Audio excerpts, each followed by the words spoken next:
Bienvenue dans l'ascenseur, vous êtes offert par L'Oréal, entreprise engagée pour l'égalité des chances. Leur réussite est remarquable et pourtant on ne parle jamais d'eux. Ces femmes et ces hommes ne sont ni top modèles, ni footballeurs, ni humoristes. Ils sont responsables des ressources humaines, chefs d'entreprise, directeurs commerciaux, entrepreneurs, avocats, médecins. Et pourtant, pour eux, c'était loin d'être gagné au départ.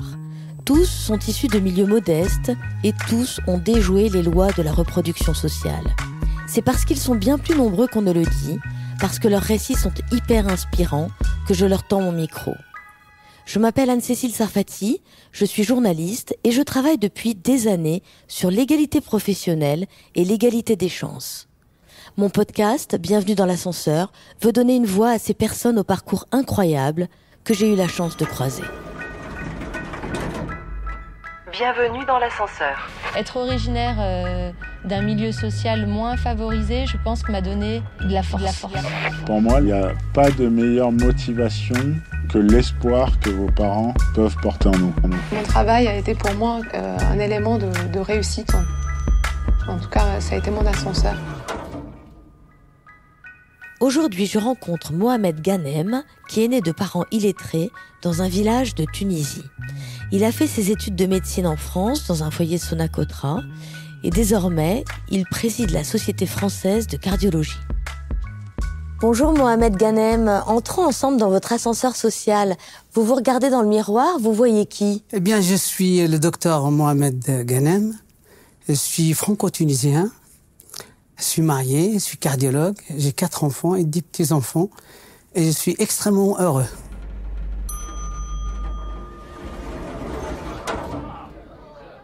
J'aimerais qu'on revienne au début de votre histoire parce que c'était pas forcément programmé d'avoir une vie si épanouie comme vous venez de nous le décrire. Vous partez d'où ? C'est quoi votre histoire ? C'est qui vos parents ? Vous êtes né où ? Racontez-nous. Eh bien, écoutez, en fait, rien n'était prévu. Rien n'était calculé. Je suis né dans un gourbi. Un gourbi, c'est une petite maison en terre. Dans un petit patelin en Tunisie, au centre de la Tunisie, pas loin de Kairouan. Et mes parents ne savent ni lire ni écrire. Donc, c'était des illettrés.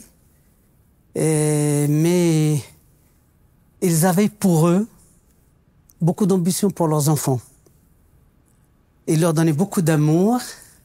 Il y avait combien d'enfants ? Il y en avait 5. J'ai un frère qui est ingénieur et 3 sœurs. Et malgré les conditions qui étaient très difficiles, financièrement, on était pauvres. Vos parents faisaient travailler ? Comment ça se passait ? Mon père, en fait, il était saisonnier. Il a travaillé dans une pépinière, et pendant très longtemps d'ailleurs.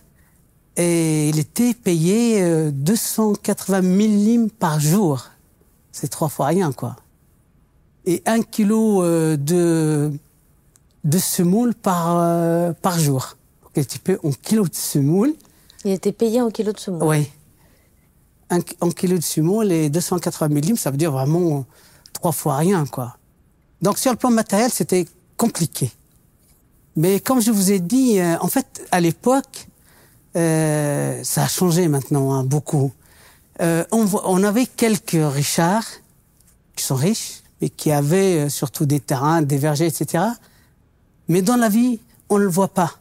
On vivait tous pareil. Il n'y a pas cette espèce de montrer ce qu'on a. Et donc, on ne voyait pas qu'on était pauvres. On était tous pauvres, en fait. Même les riches se comportaient comme des pauvres dans la vie. Quand on ne sait pas ce qui se passe chez eux, mais en tout cas, quand on va à l'école, etc., on est tous à peu près pareils. C'était à quelle époque, Mohamed ? C'était dans les années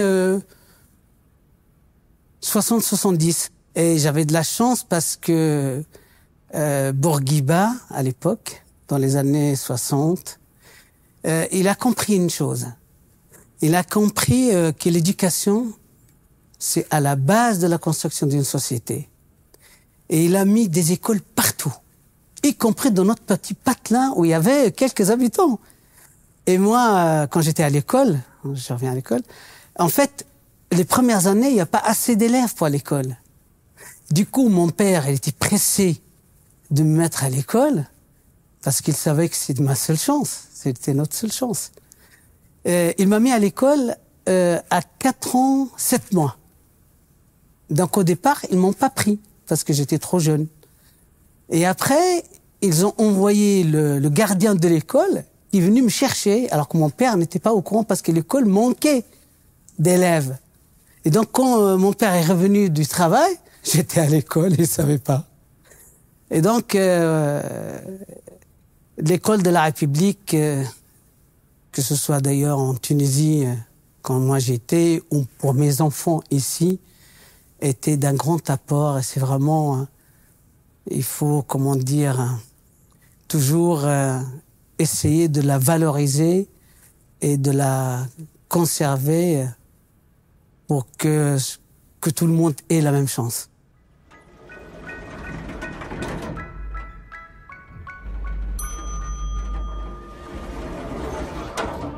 Ce que vous me dites là, c'est que vos parents étaient très ambitieux dès le départ. D'où venait cette ambition? Ce qui est frappant, c'est que c'est les gens qui n'ont rien qui poussent leurs enfants à l'école, plus que les gens qui en ont.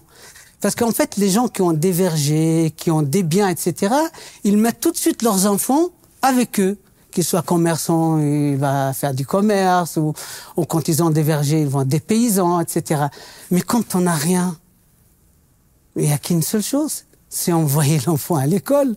Et donc, voilà. Je pense que l'ambition vient du fait qu'ils n'avaient rien et qu'ils savaient qu'ils pouvaient nous donner rien et nous laisser rien. Il faut se construire et il n'y a pas d'autre moyen de toute façon que l'école.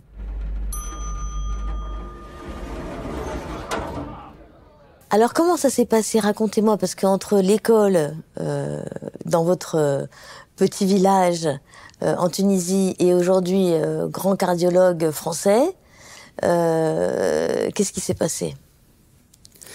En fait, il s'est passé pas grand-chose. Pas grand-chose parce que je pense que j'ai eu beaucoup de chance. J'ai fait de belles rencontres. D'accord, mais avant cela, est-ce que vous-même, vous étiez ambitieux pour vous? Disons que là, vous touchez un point qui est extrêmement important. Parce que quand on était à l'école primaire, comme on n'avait pas de gens lettrés qui nous disaient ce qui va se passer après et où aller, et donc en réalité, on travaillait uniquement pour être parmi les premiers de classe, point, à la ligne. D'ailleurs, nos parents, ils savent rien d'autre que demander quel rang on a. Et si on dit on est premier, ça suffit, c'est très bien. Et mon père me disait, j'espère qu'un jour tu seras instituteur. Parce que pour lui, l'image la plus importante, c'est l'instituteur de l'école. Et puis après, quand j'ai commencé à progresser, il me dit, j'espère quand même que tu seras professeur. Eh ben, je suis professeur, mais en cardiologie. Ah oui, pas au lycée. C'est ça. Vous êtes professeur de cardiologie. Oui. Bienvenue dans l'ascenseur. Alors, est-ce qu'il y a eu un moment chez vous où il y a eu un déclic, où vous vous êtes projeté dans quelque chose de plus ambitieux, peut-être que... Oui, il y a eu un déclic. Très tôt, parce que... Je vais vous raconter l'histoire, parce que ça vaut le détour. Alors, à l'époque, au collège et à l'école primaire, et on faisait des dissections de grenouilles. Et donc, on ouvrait la grenouille, mais on lui mettait du formol avant pour l'endormir. Et ce qui m'a étonné, c'est son cœur. Ah oui, déjà. Et son cœur, oui, parce que son cœur, le cœur de la grenouille, il est une fois rouge et une fois bleu. Une fois rouge et une fois bleu. C'est ce changement de couleur qui m'a impressionné. Et alors après, donc, je voulais refaire la même expérience, mais tout seul cette fois-ci. J'ai attrapé une grenouille, je lui ai mis de l'alcool, etc. Elle s'est endormie, je l'ai ouvert, j'ai regardé le cœur et je voulais fermer. Sauf que quand je voulais fermer, il y avait un sac qui sortait. Et c'était les poumons, en fait. Et donc, moi, pour le faire rentrer, ce sac, je l'ai percé. Elle est morte. Parce qu'en fait, j'ai percé les poumons. Et à partir de là, l'histoire de vouloir être médecin est née. Et pas que médecin, de être le médecin du cœur. Du cœur. Ce que vous êtes devenu. Absolument.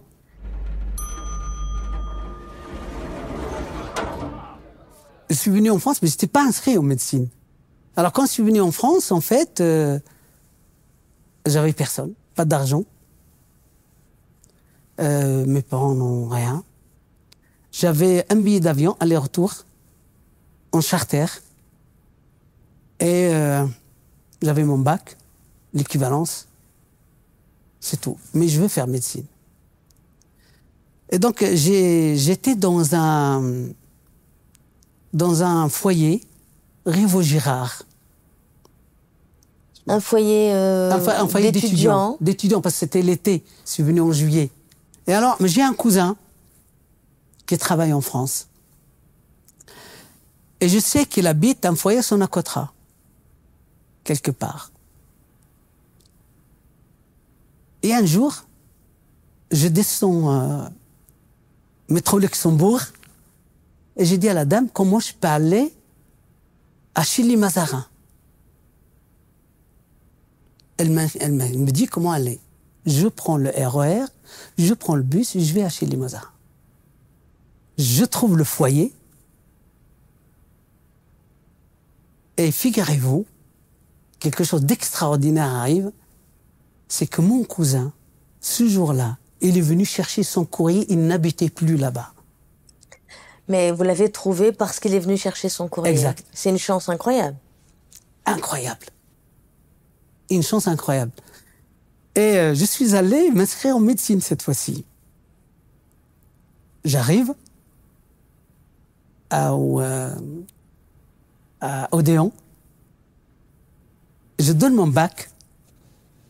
De Tunisie. De Tunisie. Et il regarde, celui qui donnait le dossier, il me dit non, monsieur, non. Non. Il n'y a pas d'équivalence, ça marquait pas. Si, j'ai l'équivalence, j'ai l'équivalence. Je sais pas pourquoi il me dit non. Il me dit non. C'était quoi, du racisme? Non, je crois pas. Je crois que je peux pas vous le dire. Je ne crois pas qu'il était pas. Non, je pense pas que c'est des racismes. Il avait que le bac, c'est pas un bac français, etc. Il me dit, puis il me donne le dossier. Puis il me dit de toute façon, ça va, vous allez pas être pris. Donc j'ai rempli mon dossier. Je l'ai envoyé. Et alors, il y avait les facs à choisir. J'ai coché par hasard, moi. Je connaissais pas les facs. Et j'étais prêt à la choisir. Et j'ai fait donc ma préparation en P1 dans un foyer Sonacotra. Parce que du coup, pour revenir à votre cousin, en fait, la chance que vous avez eue de le recroiser, c'est d'avoir un logement dans ce foyer. J'ai habité avec lui au foyer Sonacotra. D'accord, ok. Mais il avait déménagé dans un autre foyer Sonacotra, alors non, pas celui... lui, il habitait pas. Il habitait dans un petit coin à Paris, je sais pas où c'est. Il est revenu à Chilly-Mazarin. Il m'a pris une chambre avec lui. Et on a habité les deux. Les deux dans le foyer Sonacotra. Dans le foyer Sonacotra. Et vous avez fait vos études de médecine dans le foyer Sonacotra. Dans le foyer Sonacotra. Et les études de médecine, c'est pas 2 ans. C'est extrêmement compliqué. Et c'est très long. Oui, j'ai fait 3 ans dans un foyer Sonacotra. Avec mon cousin. Ça consistait en quoi de vivre dans un foyer Sonacotra, en gros, figurez-vous. Parce que bon, les jeunes qui vont nous écouter, ils savent pas ce que c'est un foyer Sonacotra. Alors c'est un foyer où il y a que des ouvriers. J'étais le seul étudiant. Que des ouvriers. Et d'origine étrangère. Tous étrangers. Voire étrangers. Tous. C'était des étrangers. Tous, des Tunisiens, des Algériens, des Marocains, surtout des Maghrébins, des Africains. Je suis le seul étudiant, quoi. Mais il y a une chose d'extraordinaire, c'est la solidarité de ces étrangers. J'étais chouchouté par tout le monde, aimé par tout le monde. Et j'ai trouvé c'était un lieu extraordinaire pour moi. J'ai trouvé mon milieu, en fait. Une famille aussi, peu de remplacement par rapport à vos parents. Une famille, mais vraiment une famille. Et mon cousin était extraordinaire. Et donc... Votre cousin, il était ouvrier? Il était ouvrier. Sur des chantiers? Sur des chantiers, il était chez gens, j'allais le voir, le pauvre, il était sur un chantier, il est tout blanc, etc. Jusqu'à maintenant, j'ai un grand... D'ailleurs, je lui avais dédié ma thèse de médecine à mon cousin. Et Et donc, j'ai trouvé un milieu familial. La chose qui est difficile quand même, c'est qu'il y a trop de bruit. Ah oui. Trop de bruit tout le temps. Jusqu'à 2h du matin, 3h du matin, etc. C'était difficile. Et donc, j'ai passé mon concours de P1, où ils acceptaient 10%. Il y avait premier semestre, deuxième semestre. Vous pouvez dire vite fait, pour les gens qui ne savent pas, c'est quoi le concours de P1 ? P1, c'est quoi ? Le PCE1, c'est premier cycle d'études médicales. D'accord. On dit PCE1, premier cycle d'études médicales. Et moi, je l'ai passé en 1977, puisque je me suis inscrit en 1976. Et ils acceptaient 10%. Et vous étiez dans les 10%. Mais j'étais même parmi les premiers. Magnifique.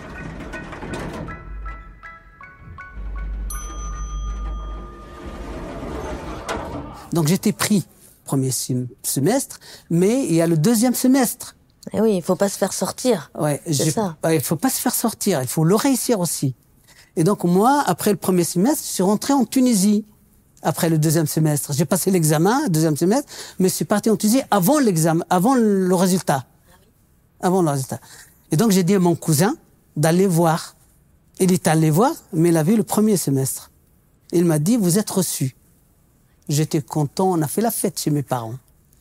Et je reçois une lettre d'un copain à moi, d'un ami de fac, qui me dit, on attend toujours le résultat. Heureusement, j'étais reçu. Heureusement, oui, quelle angoisse. L'angoisse. Ça a duré combien de temps, ces moments d'angoisse ? 15 jours. 4 jours. Bon. 15 jours. 15 jours. 15 jours. Et j'étais donc reçu, mais bien reçu. Entre le moment où vous êtes étudiant en médecine et le moment où vous devenez vraiment cardiologue, c'est-à-dire, en plus vous avez pas fait la thèse au début, mais enfin vous avez fait une vraie carrière de médecin, on va dire le Graal. Hein. Vous êtes ce qu'on appelle, vous avez été PUPH, professeur d'université, praticien hospitalier, alors, en fait, qui est un peu le Graal de la médecine. Oui, absolument. En fait, si vous voulez.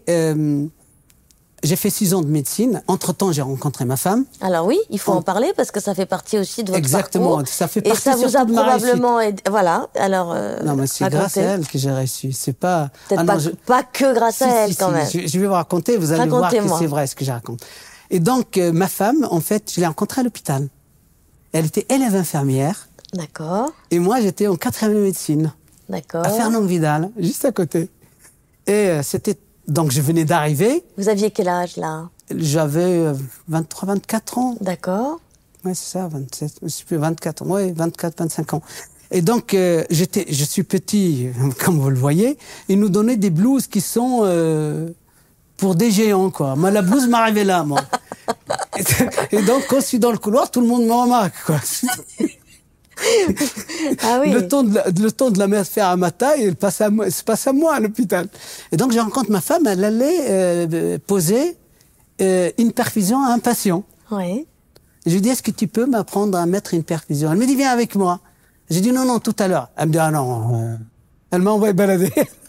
Et du coup... J'ai eu peur, je pensais que vous alliez lui demander si elle pouvait vous faire un ourlet. Là, je me suis dit... Non, je l'avais. Et donc, elle m'a envoyé carrément me balader. Et donc, à partir de là, justement, parce qu'elle m'a envoyé balader, qu'on a commencé à discuter ensemble. Et puis après, voilà, on s'est mariés assez jeunes quand même. Parce que quand j'étais externe, j'avais déjà 2 enfants. On a eu les premiers, c'est des jumeaux. Alors, les jumeaux... Moi, j'ai fait donc mes 6 ans de médecine. Et après, il fallait passer l'internat, si on veut être spécialiste. J'ai passé l'internat. En étant déjà père de famille ? Oui, j'avais 2 enfants quand j'ai passé l'internat. Ah oui. Et ma femme était infirmière libérale. Et donc, reçue. À l'internat ? J'ai eu l'internat. J'ai choisi chirurgie. Ah oui. J'étais choisir chirurgie. Je voulais faire chirurgie. Je rentre à la maison et ma femme me dit non. Tu ne vas pas prendre chirurgie. Ça ne te va pas du tout. Ah oui. C'est vrai. Et pourquoi ? Parce que vous avez peur du sang ? Non, non. C'est parce qu'en fait, elle avait peur que je sois tout le temps de garde. Ah, je la comprends. Elle dit non, tu changes. Et dès que j'ai changé, j'ai fait 3 mois de chirurgie. Et j'ai changé, j'ai fait cardiologie. Et je vais vous dire, encore une fois, heureusement qu'elle était là. Heureusement que j'ai fait cardiologie, parce que sinon, je ne serais jamais arrivé là où je suis. Ceci étant, sur les gardes, elle n'a pas beaucoup gagné, parce que vraiment... Vous aviez des gardes aussi. J'ai beaucoup de gardes. Bienvenue dans l'ascenseur. Et donc, justement, quels obstacles vous avez rencontrés? Eh ben justement. C'est à partir de là que vous avez commencé les obstacles. Oui, je voulais être assistant. Je vous assure. Et je me lance pas des fleurs. Vous allez à l'hôpital où j'étais, ils vous diront que j'étais le meilleur interne. Aujourd'hui, je vous donne, ils parlent encore de moi 30 ans après. Parce que je voulais vraiment être bon. Et j'avais peut-être quelque chose à montrer, parce que j'étais étranger, il faut absolument que je sois parmi les meilleurs, etc. Et je me suis présenté au chef de service. Et alors? Il m'a dit quelque chose d'extraordinaire que j'ai retenu. Il m'a fait comprendre qu'il ne pouvait pas me prendre parce que je m'appelais Mohamed. Comment il pouvait justifier ça? Mais je ne sais pas comment il peut justifier ça, mais à l'époque, il faut replacer les choses à leur place. Il y avait trop de médecins à l'époque. Donc, ils avaient le choix. Et aujourd'hui, ils n'ont plus le choix. C'est pour cela que, parce qu'on manque de médecins. Donc, et ça m'a... Mais ce que j'avais pour moi, c'était la persévérance, hein, et j'en tiens pas compte. Je me considérais comme étranger dans ma tête. Vous considériez comme étranger, non? J'étais étranger, j'étais tunisien, que tunisien. Et donc, ça me touchait pas beaucoup. Donc, j'étais voir ailleurs. Mais revenons quand même parce que vous me dites, ça m'a rien fait, mais juste avant, vous m'avez dit, ça a été l'horreur. Donc, comment vous avez dépassé l'horreur pour la transformer en ça m'a rien fait? Oui, parce que en fait, les choses difficiles, quand elles sont suivies d'une réussite, c'est toujours mieux accepté, voire ça devient un défi qu'on a relevé. Absolument. C'est pour cela, en fait. Oui, mais sur le moment, ça a dû être difficile quand même. Sur le moment, c'est extrêmement difficile, sur le moment. C'est extrêmement difficile. Going down. C'est un obstacle que j'ai rencontré, j'en ai rencontré d'autres. Alors racontez-moi les obstacles. Alors, les autres, on va y arriver. En fait, avant d'aller chercher ailleurs, j'ai décidé de partir en Tunisie. Mais pour faire votre vie ou juste pour prendre pour faire des ma vacances? carrière, parce que je voulais faire la carrière hospitalière universitaire. Je suis parti tout seul un jour pour voir. J'ai amené mes diplômes et je suis allé. Et le médecin qui m'a reçu, il a senti en moi, je pense, un concurrent. Et donc, il m'a dit, à votre place, moi, je reste à Paris, etc. Il ne savait pas qu'indirectement, il m'a bien conseillé. Bien sûr. Mais sur le coup, ce n'était pas le cas. Donc, vous avez tout de suite compris que c'était de la rivalité? Tout de suite. Et donc, je suis revenu, et c'est là où j'ai postulé chez quelqu'un d'autre, un autre chef de service, où j'étais pris, j'ai fait 4 ans. J'étais donc l'assistant du chef de service. Et le chef de service, c'était une femme de service d'adaptation, et elle a parti à la retraite. Donc pour moi... Vous étiez bien placé pour prendre sa place? J'étais bien placé. Et ma femme, je me rappelle, elle était en Tunisie à l'époque, c'était au mois d'avril. Et je reçois un coup de téléphone du PDG de la fondation. C'était une fondation à Paris. Donc je me suis dit, il va me proposer. Il faut dire que moi, j'ai pas un caractère facile. Hein. Je suis très carré. Tranché? Très tranché. Vous dites ce que vous pensez? Je dis ce que je pense. J'ai un ton un peu péremptoire alors que je ne suis pas réellement. Donc ça joue contre moi, etc. Et donc il me reçoit, il me dit, Monsieur Ghanem, voilà, j'ai vu votre dossier, vous êtes quelqu'un d'exceptionnel. Je vous vois dans un autre service beaucoup plus grand que le nôtre, etc. Et donc ne postulez pas parce que je ne vous prendrai pas. Quelqu'un qui vous appelle pour vous dire ça. Je le regarde et je dis, alors monsieur, donc c'est quoi vos critères de recrutement pour vous? Être mauvais, pas diplômé, incompétent? Il était étonné de ma question. J'ai dit, écoutez monsieur, moi je vais aujourd'hui, ce soir, vous aurez ma demande de candidature. Si vous donnez la chefferie à quelqu'un qui est meilleur que moi, vous avez parfaitement raison. Mais si, non, vous me trouverez devant vous. Eh bien, j'ai fait ma demande, il m'a pris. J'étais chef de service dans ce centre et responsable d'une unité de cardiologie interventionnelle dans l'autre. J'ai cumulé 2 chefferies. Est-ce que vous avez connu des gens qui vous ont soutenu? Il y a des gens qui m'ont énormément aidé. Le cardiologue, chef de service, le premier qui m'a pas pris, en fait, il avait un remords après. On est devenus très amis. Il m'a écrit plusieurs fois qu'il était fier de moi, etc. Et à chaque fois, il était là. J'étais un des premiers d'origine maghrébine à être un membre titulaire de l'association française de cardiologie. C'est lui qui m'a inscrit. Bienvenue dans l'ascenseur. Est-ce que vous avez reçu d'autres soutiens, peut-être déjà votre femme? Elle vous a poussé dans l'ambition, votre femme? En fait, là où elle me sert beaucoup, c'est qu'elle me soutient énormément dans ce que je fais. Et surtout, elle me rappelle toujours qu'il ne faut pas avoir la grosse tête. Si on est là, c'est parce qu'on a rencontré des gens qui nous ont aidés, parce qu'il y a des circonstances qui ont permis, parce qu'il y a un environnement qui était favorable, et ça, c'est extraordinaire, parce que ça vous rend simple et humble. Et ça, c'est une qualité extraordinaire. Ma femme, c'était le pilier de la maison. Elle m'a pas uniquement aidé, je pense. Je pense que ma femme, honnêtement, elle était tout pour moi. Et je vous assure, et je ne vous mens pas, si elle n'était pas là, je ne serais pas aujourd'hui là où je suis. Ça, c'est sûr. En tout. Quand je l'ai rencontrée, ça a changé ma vie. Ça a changé ma vie, pas dans le sens matériel, pas dans le sens... Non, dans le sens où elle m'a donné, elle m'a aidé à avoir un but dans ma vie. Alors qu'elle était infirmière, elle gagnait plus que moi en argent. Alors que moi, j'étais interne, elle était infirmière. Elle a arrêté en 1986. Il y a donc 34 ans ou 35 ans, son travail pour les enfants. Il faut le faire. Il faut le faire. Tu as un diplôme, tu viens de l'avoir, tu es jeune. Et tu arrêtes pour tes enfants. Pour qu'ils aient aujourd'hui, elle est contente, elle est récompensée par ses enfants et par ses petits-enfants. Et je pense que le partenaire, il est extrêmement important.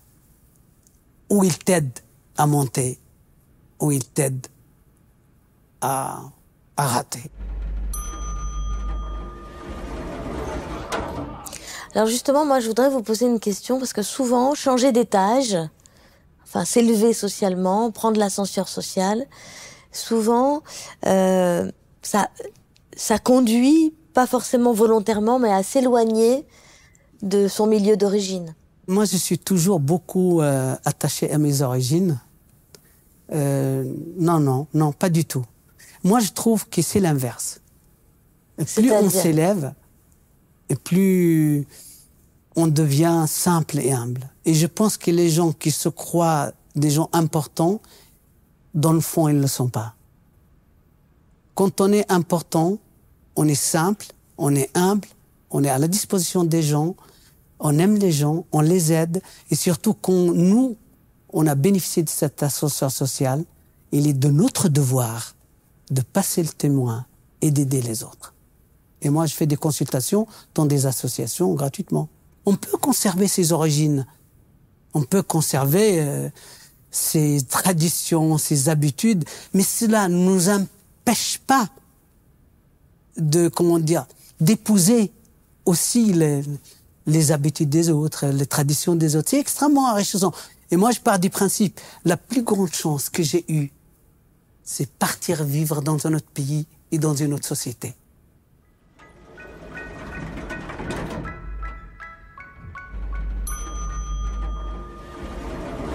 Et par rapport à votre famille, vos parents, ils ont connu votre réussite? Oui. Mais vous l'avez eu dans un autre pays. Donc vous avez réussi à partager des choses autour de cette réussite. Comment ça s'est passé? Mes parents, ils ne me l'ont jamais dit, mais ils sont fiers de nous. Ils m'ont vu quand même avec Macron, président de la République, décoré de la Légion d'honneur. Par Jean-Pierre Raffarin. Il y a déjà presque 20 ans, là. Oui, il y a presque 20 ans. Il m'a amené en visite officielle avec lui, dans son avion de la République. Et donc, tout ça, ils le voient, parce que eux, leur dire que je suis professeur en médecine, que je suis... Bon, c'est toujours médecin. Mais vous les aidez à accéder à un peu plus de confort et tout ça? Ah oui, beaucoup. Oui. Là, beaucoup. On a des matériellement parlant et affectivement parlant aussi. Mais affectivement parlant parce qu'on est un peu loin, disons. Je les appelle toutes les semaines. Et quand je rentre, toute la famille là. Mes sœurs, mon frère, toute la famille est dans la même maison. Alors, mes sœurs. J'ai 3 sœurs. Il y a une qui est allée jusqu'au bac, elle l'a pas eu. Il y a 2 autres qui n'étaient même pas au collège. Et alors, c'est là où il y a une histoire qui est un peu... Jusqu'aujourd'hui, je pense à cette histoire. Mon père n'avait pas assez d'argent pour nous envoyer tous à l'école. Et ma sœur qui est juste après moi, parce que moi je suis l'aîné, est brillantissime. Et elle s'est arrêtée, elle l'a arrêtée, elle a stoppé sa scolarité pour des cahiers, parce que mon père ne pouvait pas payer les cahiers. Il a fait un choix. Et donc... Le choix de garçon. Le choix de garçon. Bah, dans une société patriarcale. Exactement, c'est le choix de garçon. Et honnêtement... Et vous vous sentez coupable, vous? Oui, un peu. Bah oui. Oui, un peu, parce que ma sœur, je pense qu'elle aurait pu être meilleure que moi. Et ça, c'est injuste, quoi. Et c'est quelque chose qui vous... Voilà, qui m'est resté. Qui m'est resté pour 2 raisons. L'incapacité de payer un cahier, c'est quand même fort. Le choix du garçon, même s'il est plus mauvais. Vous n'étiez pas non plus nul. J'étais pas plus mauvais, mais en tout cas, c'était pas sûr à l'époque que je sois meilleur. En tout cas, c'était trop tôt pour le juger. Oui, c'est sûr que ça... Et aujourd'hui, qu'est-ce qu'elle fait, votre sœur? Elle est à la maison. Elle est mariée, elle a une fille, elle a une petite fille, elle vit avec ma mère. Parce que nous, on vit en famille toujours, hein, dans la même maison. Mes sœurs, mes parents sont dans la même maison. D'accord. Et mon frère, il habite Nabeul, une ville à côté. Quand je rentre en Tunisie, on est tous dans la même maison. Mon frère, il vient avec sa femme et ses enfants. Et on est tous ensemble. Toute la famille. Et avec Nadine, tous les ans, on envoyait nos enfants pour apprendre l'arabe chez mes parents qui ne savent pas parler français.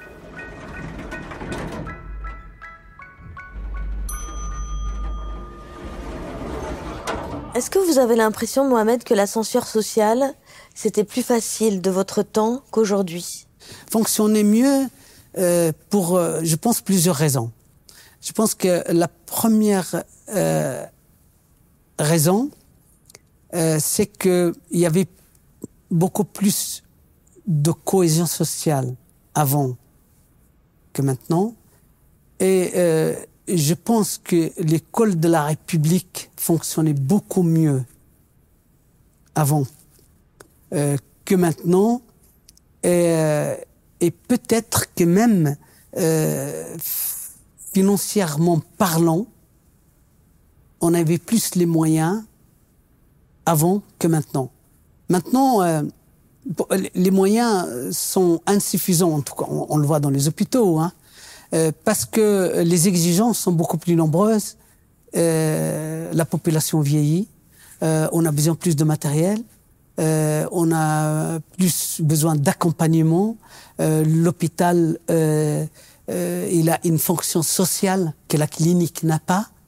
Nous, quand on a une petite mamie qui a 80 ans ou 90 ans et on doit la prendre en charge, même s'il n'y a aucun acte à faire, on la prend. C'est pas le cas de la clinique, etc. Alors moi, je voudrais vous parler quand même du côté associatif, parce que c'est extrêmement important. Ben oui. Le côté associatif, moi, ça m'a toujours attiré. Pourquoi? Parce que je pense qu'on a besoin de l'associatif qui peut aider nos institutions. D'un point de vue plus collectif, qu'est-ce qu'il faudrait changer pour améliorer l'ascenseur social, selon vous? Il faut moins d'inégalités. Trop d'inégalités. Avant, les différences en tout étaient beaucoup plus réduites. Mon enfant va passer, et c'est un produit, mes enfants vont passer le concours de médecine. Un qui a beaucoup moins de moyens va passer le concours de médecine. Mes enfants vont avoir les moyens de faire l'école privée. Eh oui. Pour avoir le concours, c'est 30 000 euros, c'est 3 000 euros, c'est énorme pour certains. Et l'autre, enfin, celui qui a moins de moyens, il ne peut pas. Et donc, il y a cette inégalité-là, déjà. Mais elle n'existait pas, vous pensez, de votre temps? Elle n'existait pas. Et il n'y avait pas. Et sur le plan du racisme, sur le plan de l'intolérance, du racisme social aussi, pas seulement du racisme d'origine, est-ce que vous avez l'impression que c'est plus difficile aujourd'hui qu'avant ou que c'était... Est-ce qu'il y a des choses qui ont changé? Est-ce que c'était aussi difficile peut-être de votre temps? C'est plus difficile. Moi, je pense que c'est plus difficile maintenant pour une raison, c'est que les moyens de communication ont changé. Avant, le racisme, si on peut le sentir, c'est en direct. Ça veut dire que personne à personne. Maintenant, non. On le voit à la télé. On le voit sur les réseaux sociaux. Et donc, je pense qu'effectivement, le racisme social est plus important maintenant qu'avant. Donc, il y a ce côté matériel déjà qui est important. Hein. Quand moi, je peux payer une école privée pour mon fils pour pas payer son concours, et l'autre, il peut pas. Ils partent pas du même point. Donc, l'ascenseur social, du coup, moi, quand j'ai passé le concours de médecine, il n'y avait pas de préparation. Aujourd'hui, vous allez en Tunisie, en primaire, ils prennent des cours primaires. En primaire. Moi, quand j'étais à l'époque, l'instituteur nous faisait des leçons et des cours gratuits. On restait en permanence. Aujourd'hui, en primaire, ils ont des cours en privé. Et vous parlez d'égalité, c'est pas possible. Et donc, en même temps, je pense que ce côté privé, qu'il soit en médecine, qu'il soit à l'éducation nationale, eh bien, il déstabilise un peu le public, forcément. Il déstabilise un peu le public. Or, ce qu'il faut, c'est mettre tout sur le public. À mon avis. C'est là où il y a moins de différence. C'est là où les gens payent la même chose. Où ils sont respectés ou considérés de la même façon. Moi, je suis pour la République. Bienvenue dans l'ascenseur.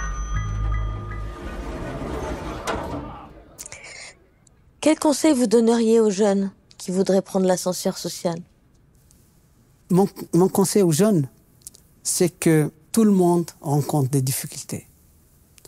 Et dire avant c'était mieux ou c'était pire, ça peut être faux selon les régions, selon les situations.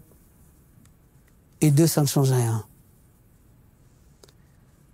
Il faut être persévérant.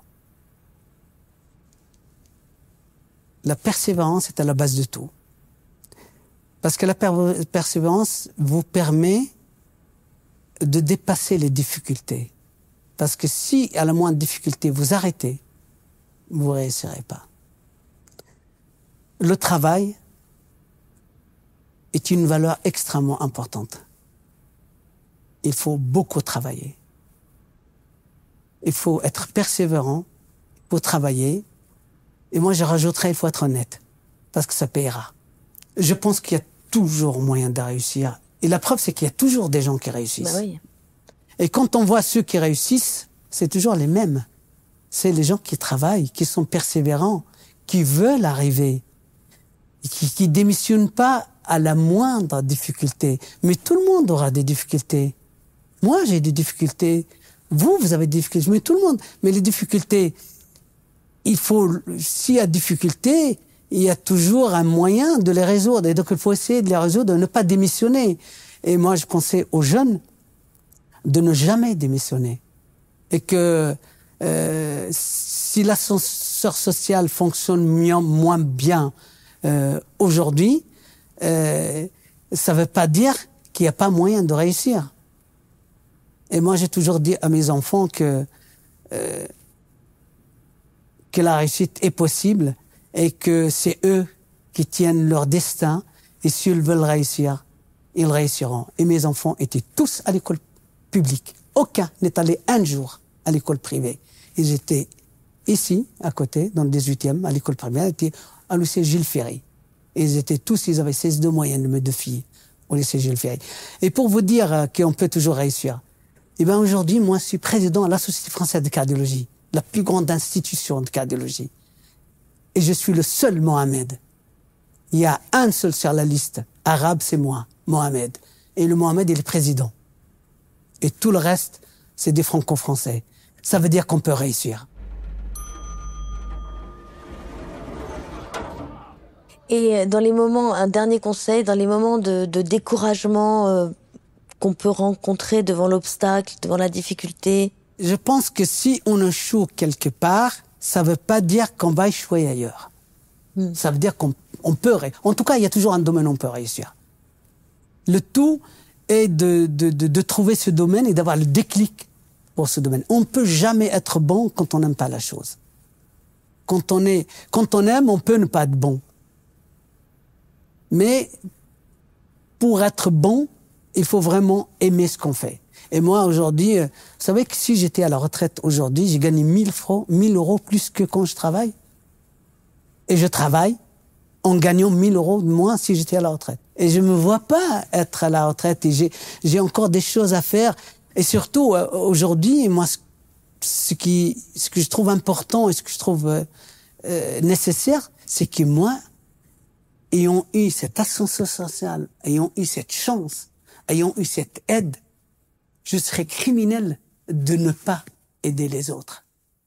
Et de ne pas passer le témoin, de ne pas aider les jeunes.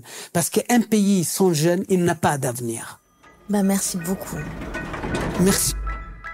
Bienvenue dans l'ascenseur. C'était Bienvenue dans l'ascenseur, un podcast réalisé par Mélim pour Actuali. Montage Elisa Azogui-Burlac, mixage et musique Kevin O'Leary. Ce podcast est soutenu par L'Oréal University Leadership and Culture, qui forme au leadership inclusif, innovant et responsable. Si vous aimez ce podcast, abonnez-vous, parlez-en autour de vous, partagez-le sur les réseaux sociaux et laissez un avis, sans oublier de noter 5 étoiles.